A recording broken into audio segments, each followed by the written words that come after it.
maanta madaxweyne maxamed cabdulaahi farmaajo madaxweynaha dowladda federaalka ee Soomaaliya oo uga qayb galaya magaalada Addis Ababa shirweynaha madaxeedka ee dalalka Afrika sanadkii mar isugu yimaadaan shirkaas oo shalay bilowday madaxweynaha kasokow hadalkii uu ka jeediyey shirkaas oo madaxda Afrikaanka ee goobjooga ahaa u jeediyey wuxuu sii waday kulamadii uu la yeelanayay madaxda dalalka Afrikaanka ah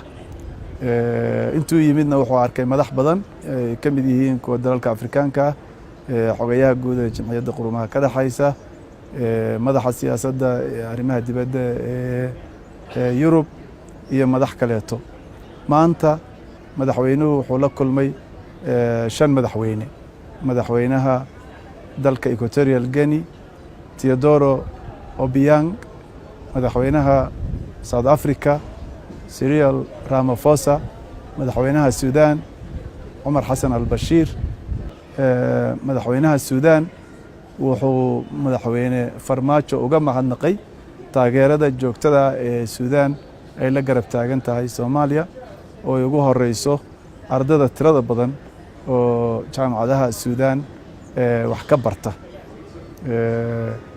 marka iyo taageerada ay Sudan iyo walaalnimada ay la garab taagan tahay Soomaaliya waxayna ka wada hadleen sidii xiriirkaas walaalnimo loo sii xoojin lahaa sidoo kale madaxweynaha South Africa wuxuu kala hadlay xiriirka Soomaaliya iyo South Africa ka dhaxeeya sidii loo sii xoojin lahaa madaxweynaha South Africa gaar ahaan iyo madaxweynaha Equatorial Guinea labaduba waxay tilmaameen sida ay Soomaaliya ugu hayaan abaal joogta iyadoo ay Soomaaliya ay ahayd dalalkii ugu horeeyay ama ugu taageerada badnaa dalalkaas markay ama u dagaalamayeen xorriyadooda Equatorial Guinea oo kaleeto oo madaxweynahoodu uu u sheegay madaxweynaheena inay Soomaaliya ahayd dalkii ugu horeeyay ee aad u garab istaagay markay xorriyadda qaateen una dareemayay inuu Soomaaliya aad ugu daymaysan yahay ugu dambeystii madaxweynuhu wuxuu la qadeeyay maanta oo ay muddo sheekaysteen